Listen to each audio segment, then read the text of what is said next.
Setiap perperangan akan meninggalkan cerita pilu yang sulit untuk dilupakan.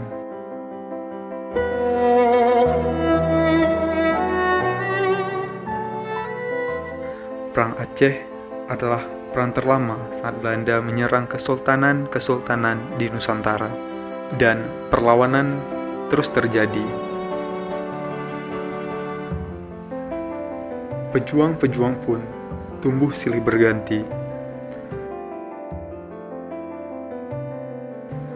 Salah seorang pahlawan Aceh yang jarang terdengar namanya, padahal Belanda menaruh dendam yang sangat amat dalam kepada beliau.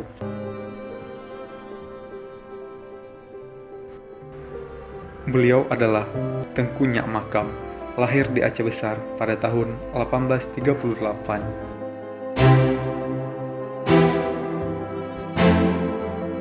Beliau diangkat sebagai penegak kedaulatan Aceh sekaligus panglima perang di Aceh Timur dan Sumatera Timur.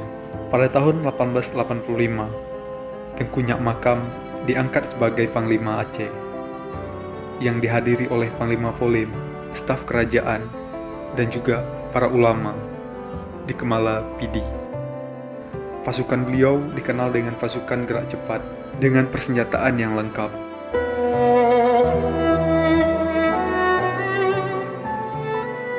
Penentangan beliau banyak dicatat oleh Belanda.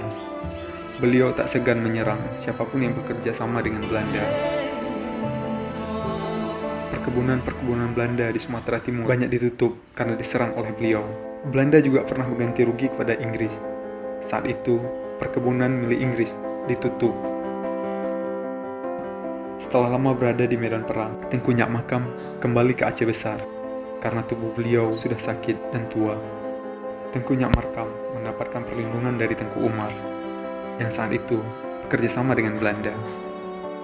Pada saat Tengku Umar kembali berjuang dan bergabung dengan pejuang-pejuang Aceh, beliau lupa memberitahu kepada Tengku Nyak Makam.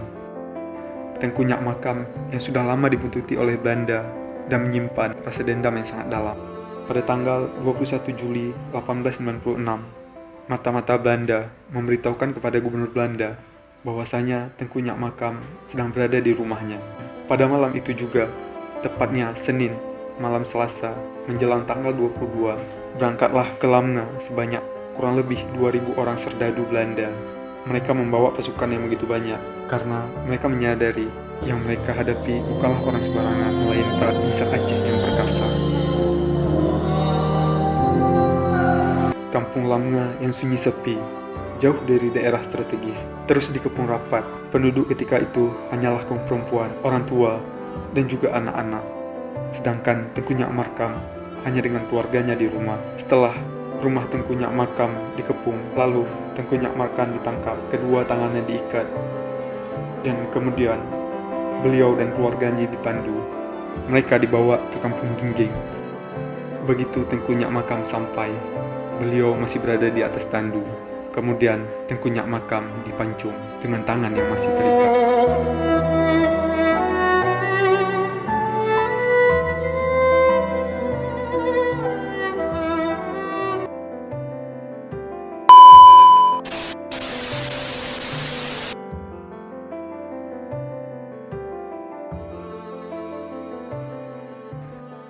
Setelah itu, kepala syuhada Aceh yang agung itu mereka bawa dengan surah gembira, diiringi dengan rasa bangga untuk dipersembahkan kepada gubernur Belanda.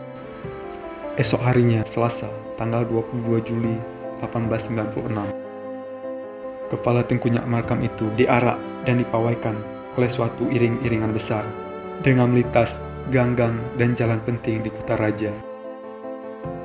Tidak begitu lama, kemudian kepala itu dikirim ke Batavia dan diteruskan ke Belanda.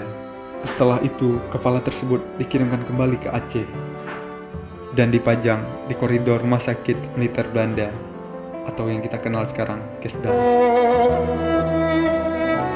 Kemudian 1942 barulah kepala tokoh tersebut dikebumikan atas perintah tentara Jepang.